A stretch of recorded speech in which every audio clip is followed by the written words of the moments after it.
இரண்டாவதாக his cross and the resurrection. அவருடைய சிலுவை மரணத்தையும் அவருடைய உயிர்த்தெழுதலையும் நாம் பறைசாற்றி கொண்டே இருக்கணும். சொன்னல ஆரம்பத்திலேயே. இன்னைக்கு என்ன சொல்றாங்க? இன்னைக்கு மாத்திரம்தான் எங்க சர்ச்சில் வாரம் புனித வெள்ளி தான், வாரம் நாங்கள் மரணத்தை சொல்றோம், வாரம் நாங்கள் உயிர்த்தெழுதலை பிரசங்கம் பண்றோம். நல்லது தான். ஆனால் கிறிஸ்மஸ் இந்த ஈஸ்டர் கொண்டாடுறவங்களையும் என்ன சொல்றது, குட் ஃப்ரைடே கொண்டாடுறவங்களையும் ஏன் நீங்கள் வேற மாதிரி பேசணும்? ஏன் வேற மாதிரி பேசணும்? பயன்படுத்தி கொள்ளலாம்ல. எல்லாரையும் எல்லா சமயத்தையும் பயன்படுத்தி கொள்ளலாம்ல. காலத்தை பிரயோஜனமாய் நாம் பயன்படுத்தி கொள்ளணும்ல. சிலுவை மரணம், அவருடைய உயிர்த்தெழுதல் பிரசங்கம் பண்ணிக்கிட்டே இருக்கணும், பேசிக்கிட்டே இருக்கணும், சொல்லிக்கிட்டே இருக்கணும், பறைசாற்றி கொண்டே இருக்கணும். இங்க பாருங்க, பேதுரு சொல்றார் 2:23, அப்போஸ்தலர் 2:23-24, அப்படி இருந்தும் தேவன் நிர்ணயித்திருந்த ஆலோசனையின்படியேயும் அவருடைய முன்னறிவின் படியேயும் ஒப்பு கொடுக்கப்பட்ட அந்த இயேசுவை நீங்கள் பிடித்து அக்கிரமக்காரருடைய கைகளினாலே சிலுவையில் ஆணி அடைத்து கொலை செய்தீர்கள். தேவன் அவருடைய மரண உபாதிகளின் கட்டை அவிழ்த்து அவரை எழுப்பினார். அவர் மரணத்தினால் கட்டப்பட்டிருக்க கூடாதிருந்தது. கரங்களை தட்டலாமா? அவர் மரணத்தினால் கட்டப்பட்டிருக்க கூடாதிருந்தது. சிலுவையை பறைசாற்றுகிறார், உயிர்த்தெழுதலை பறைசாற்றுகிறார். இதுதான் உங்களுக்கும் எனக்கும் கொடுக்கப்பட்டிருக்க ஒரு பெரிய மிஷன். வெளியில 1000 பேர் 1000 சொல்லுவாங்க. ஒரு அம்மா நடிகையா இருந்தாங்க. அந்த அம்மா என்ன நடிச்சாங்க எனக்கு தெரியல, ஆனா நடிகையா அவங்க பேர் எனக்கு தெரியும், ஞாபகம் இல்லை. பல வருஷங்களுக்கு முன்னாடி ஆண்டவர் ஏற்றுக்கொண்டுட்டாங்க. அந்த இன்டர்வியூ நான் பார்த்தேன். அந்த அம்மா இந்த மாதிரி பேசுதா? ஒரு நடிகை இந்த மாதிரி பேசுறாங்களா? எனக்கு அவரே ஆச்சரியம். அவங்கள பார்த்து கேள்வி கேட்கிறாங்க. அவ்வளோ ஞானமா பதில் சொல்றாங்க. அவங்க என்ன கேள்வி கேட்கிறாங்க? நீங்க கிறிஸ்துவுக்குள்ள போயிட்டீங்க, இந்த மாதிரி பெரிய சாட்சி, கிறிஸ்துவுக்குள்ள போயிட்டீங்க, கிறிஸ்துவத்துக்கு போனவங்க எல்லாமே இன்னொருத்தரை மதம் மாற்றுறீங்க அப்படின்ற ஒரு கருத்து இருக்கு, அதை குறித்து நீங்க என்ன சொல்றீங்க அப்படின்னு சொல்லும்போது அவ்வளோ ஞானமா சொல்றாங்க. அவங்க நடிகை சொல்றாங்க. தமிழ்ல ஒரு வார்த்தை இருக்கு, யாம் பெற்ற இன்பம் பெருக இவ்வையகம். நாங்க மதம் மாற்றல, யாம் பெற்ற இன்பம் பெருக இவ்வையகம். எனக்கு இந்த கடவுள் தெரியவே தெரியாது. நான் ஆண்டவர் அறியாத பேக்ரவுண்ட்ல இருந்தேன். எனக்கு விரோதமாய் என்னுடைய ஹஸ்பண்டுடைய சொந்தக்காரங்க மந்திரம் செஞ்சிட்டாங்க. நான் சாகணும், நான் தற்கொலை பண்ணிக்கணும்ன்ற மாதிரி அந்த அசுத்த காரியங்கள் என்னை ஏவி தள்ளிக்கிட்டு இருந்துச்சு. எனக்குள்ளாக பெரிய கேள்வி. ஏன்னா நான் அந்த அளவுக்கு வைராக்கியமா இருந்தேன். என் கடவுள் அந்த அளவுக்கு நான் வேண்டிக்கிட்டு இருந்தேன். அந்த அளவுக்கு ஆச்சாரமான ஒரு குடும்பத்துல நான் இருந்தேன். ஏன் இந்த கடவுள் என்னை விடுதலை ஆக்க முடியல? ஏன் நான் தற்கொலைக்கு போறேன்? ஏன் நான் என்னைய கீறி கொள்றேன்? நான் ஏன் இந்த மாதிரி காரியங்களை செய்யறேன்? எனக்குள்ளாக கேள்வி. எல்லா புக்கையும் படித்தேன், பைபிளை தவிர எல்லாத்தையும் படித்தேன், எல்லா மதத்தை குறித்தும் நான் படித்தேன். கடைசியில் ஏன்னா இந்த பைபிளை குறித்து இந்த மாதிரி எனக்கு நிறைய வந்துக்கிட்டே இருக்கு, நிறைய பேர் பேசிக்கிட்டே இருக்கிறாங்க, சொல்லிக்கிட்டே இருக்கிறாங்க. அதில் எனக்கு ஒரு சலிப்பு வந்துடுச்சு. ஸோ அதனால் நான் அதை படிக்கல. கடைசியாக நான் பைபிளை படித்தேன்.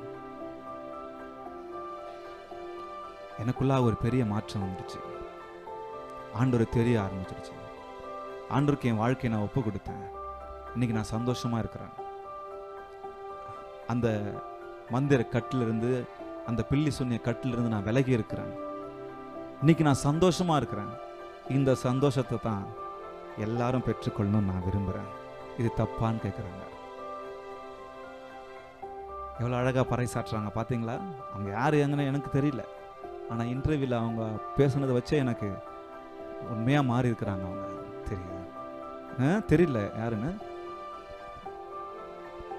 தெரியல எனக்கு. அவங்க இருக்கலாம். அவ பாருங்க எப்படி இருக்கிறாங்க பாருங்க. அவங்க எங்க அந்த அளவு, ஏன்னா நாம் பெற்றிருக்கிறோம் இன்பம். நான் இப்போ அவங்கள குறித்து நான் சொன்னதுனால அவங்கள மேன்மையாக எடுத்துக்காதீங்க. நான் யாரை பறைசாற்றணும்? சிலுவையை குறித்து பறைசாற்றணும், உயிர்த்தெழுதலை குறித்து பறைசாற்றணும். யார் என்ன மடக்கிறதுக்கு எப்படி கேள்வி கேட்டாலும் நான் கேட்கணும், நான் சொல்லணும் அவரை குறித்து. சொல்றாங்க பாருங்க, சிலர் கேள்வி கேட்கறவங்க எப்படி தெரியுமா கேட்கறாங்க? செத்தாராம், உயிர் தெழுந்தாராம், இதெல்லாம் நம்புற மாதிரி இருக்கா? அப்படியே எனக்கு அடி முதல் முடி வரைக்கும் கோபம் வருது. அடக்கிக்கிட்டோம், அடைக்கணும், வேற வழி இல்லை.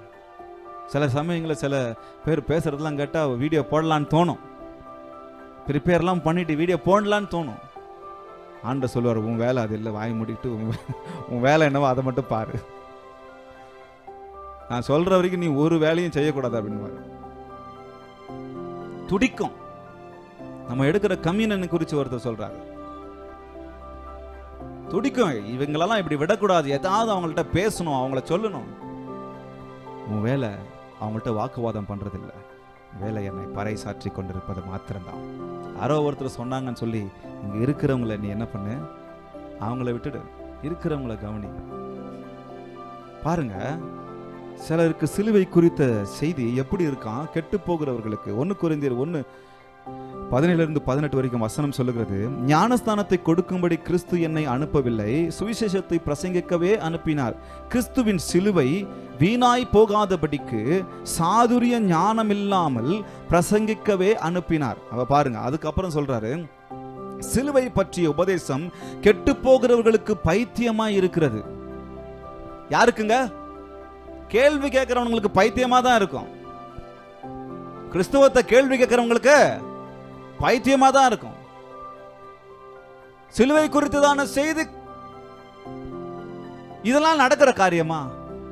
வந்தாரா, அவங்களுக்காக இறந்தாரா, உயிர் தெழுந்தாரா, இதெல்லாம் கேள்வி பைத்தியக்காரத்தனமா தான் இருக்கும் அவங்களுக்கு. அது குறித்து கோவப்பட வேண்டாம் நீங்க. ஆனா பவுல் அழகா சொல்றாரு, சிலுவையை பற்றிய உபதேசம் கெட்டு போகிறவர்களுக்கு பைத்தியமா இருந்தாலும் ரட்சிக்கப்படுகிற நமக்கோ அது தேவ பலனா இருக்கிறது. கரங்களை தட்டலாமா? ஹல்லேலூயா. ரட்சிக்கப்படுகிறவர்களுக்கு அது தேவ பலனா இருக்கு. நீங்களும் நானும் ரட்சிக்கப்பட்டிருக்கிறோம், அது என்னுடைய பலனா இருக்கு. யார் என்னன்னா சொல்லிக்கிட்டு போயிட்டே இருக்கட்டும்.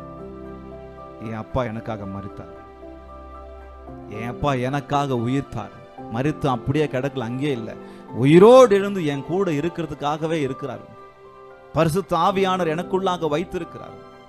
நான் இப்ப அப்பாவை அப்பா அப்படின்னு சொல்லி பரிசுத்த ஆவியானவர் கூப்பிட பண்ணுகிற அந்த புத்திர சுவிகாரத்தை அவர் கொடுத்திருக்கிறார். எவ்வளவு பெரிய ஸ்லாக்கியம் இது! அப்ப இந்த அப்பா எனக்காக மரித்தார், இந்த அப்பா எனக்காக வாழ்ந்தார், இந்த அப்பா எனக்காக உயிர்த்தார், இதை பறைசாற்றுவதுதானே ஒரு பிள்ளைக்கு அடையாளம். சொல்லிக்கலாம், I am made for a mission. நான் ஒரு பணிக்காக படைக்கப்பட்டிருக்கிறேன். அதை விட்டுட்டு வேற எந்த பணி பெருசு அது இதுன்னு ஓடக்கூடாது. நீங்க எந்த வேலையெல்லாம் இருங்க, நீங்க எவ்வளவு பெரிய இந்தியாவுக்கு சிஇஓவா இருங்க, சீஃப் எக்ஸிகியூட்டிவ் ஆபீசரா, கரெக்டா, சிஇஓ இருந்துட்டு போங்க, யாருன்னா இருந்துட்டு போங்க. நீங்க ஆண்டவர் பிள்ளைங்களா? நீங்க ஆண்டவர் பிள்ளைங்களா? அவர் சிலுவையை பிரசங்கித்தே ஆகணும். ஹல்லேலூயா. அவர் சிலுவையை, அவர் உயிர்த்தெழுதலை பிரசங்கித்தே ஆகணும், சொல்லியே ஆகணும். யாம் பெற்ற இன்பம் பெருக இவ்வையகம். நான் இன்னைக்கு சந்தோஷமா இருக்கிறேன், நான் இன்னைக்கு சமாதானமா இருக்கிறேன். ஒரு நாள் கட்டப்பட்டவனா இருந்தேன், ஒரு நாள் அவமானப்பட்டவனா இருந்தேன், ஒரு நாள் வீழ்ச்சி அடைந்தவனா இருந்தேன், ஒரு நாள் தோல்வி உள்ளவனா இருந்தேன், ஒரு நாள் பலவீனம் உள்ளவனா இருந்தேன், ஒரு நாள் வியாதி உள்ளவனா இருந்தேன். ஆனா இன்றைக்கு எல்லா சூழ்நிலைகளையுமே மாற்றுகிற தேவன் என்னோடு கூட இருக்கிறார். எல்லாவற்றையும் நான் ஜெயிப்பேன். ஹல்லேலூயா. என்னை பலப்படுத்துகிற கிறிஸ்துவினாலே எல்லாவற்றையும் செய்ய எனக்கு பலன் உண்டு. அதனால நான் என் இயேசுவை பிரசங்கிப்பேன், பறைசாற்றி கொண்டே இருப்பேன்.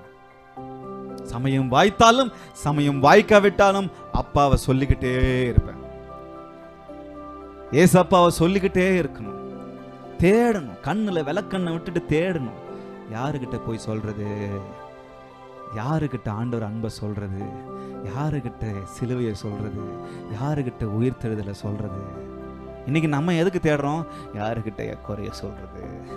யாருக்கிட்ட என் பிரச்சனையை சொல்றது? யாருகிட்ட என் போராட்டத்தை சொல்றது?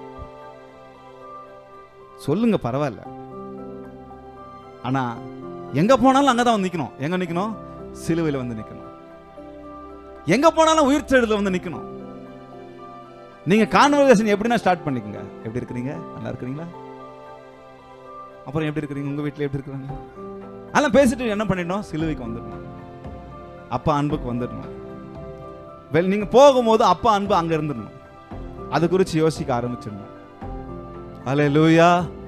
சிலுவையை குறித்த செய்தி கெட்டு போகிறவர்களுக்கு பைத்தியமா இருக்கு. ஆனா ரட்சிக்கப்படுகிறவர்களுக்கு தேவ பலனா இருக்கு. அந்த பலன் எனக்கு தான்.